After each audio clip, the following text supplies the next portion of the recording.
What up, Fight World? It's your boy Ego, and I'm back with some more boxing. Not going to make this video too long because it's a long ways away from actually happening.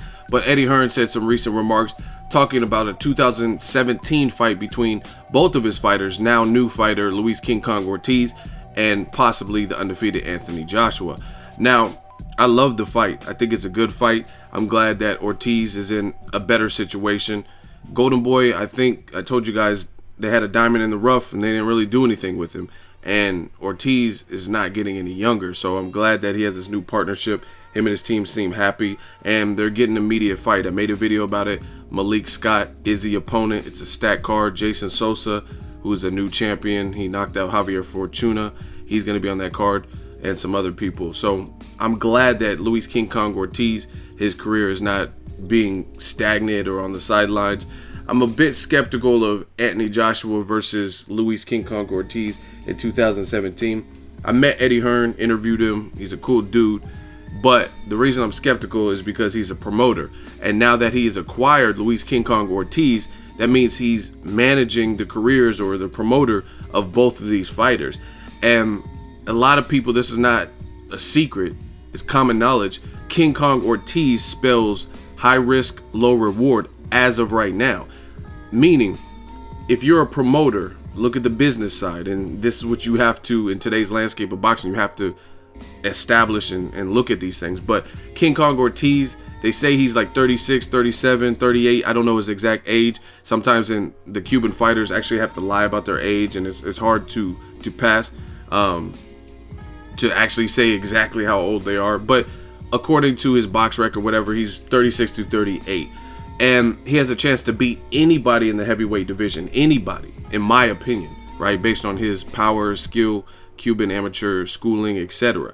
So if you're managing Anthony Joshua and King Kong Ortiz, right, and you put them in the fight together, yes, you'll have the star, but you'll have a star who's older.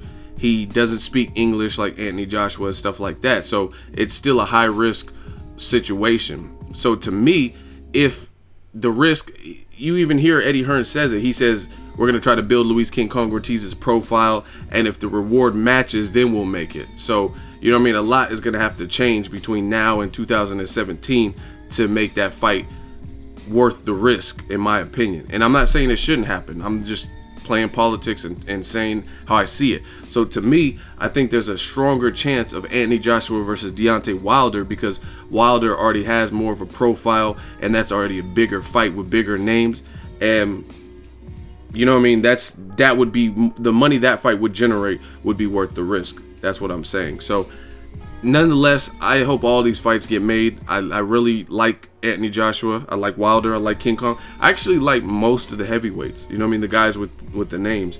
I really don't have anything against them. At least these guys seem pretty willing to fight each other. There's some politics and things where fights aren't made, but I really dig it. And a lot of the top guys have power, so it always makes it exciting. But as far as Luis King Kong Ortiz, I think it's a possibility. But anytime you have a fighter and two fighters that people want to see against each other, and one promoter is in charge of them, sometimes those fights take a bit longer.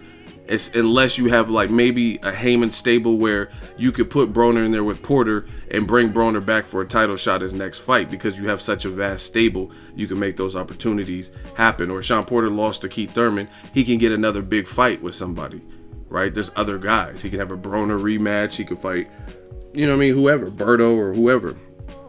But when you have a promoter with a little bit smaller stable, not quite as many people as like maybe Al Heyman, like let's say Golden Boy, Canelo versus David Lemieux at 160. I think that's good prep. That's a good preparation fight for Gennady Golovkin. But since they're both under the Golden Boy umbrella, would Oscar really make that? You know what I'm saying? And that's what I'm hesitant to believe. Otherwise, why hasn't it happened? They made Liam Smith no problem, but David Lemieux, they know is a risk. He can possibly, just with his power, derail Canelo Triple G or whatnot, or whatever. You know what I mean? We have to see how Canelo looks at middleweight. So that's what I'm a little bit shaky on, when the promoter has a decent size stable or a small stable and they have two top people. Are they really going to try to make the fight between two of their stars? You know what I'm saying? Two of their powerhouses. It happens sometimes, but it's boxing. Let me know what you guys think. Luis King Kong Ortiz versus Anthony Joshua. Who would win? Is Joshua ready for that type of fight? Looks like he's going to fight Klitschko. No official confirmation other than some reports and rumors and David Hayes saying it. Let me know what you think of that fight as well. Klitschko Joshua. I'm excited for the heavyweight division. It's back. Let me know what you think. Drop it in the comment section. Make sure you share the video, like the video as always. Hate, comment, and subscribe. Till next video is Ego signing off.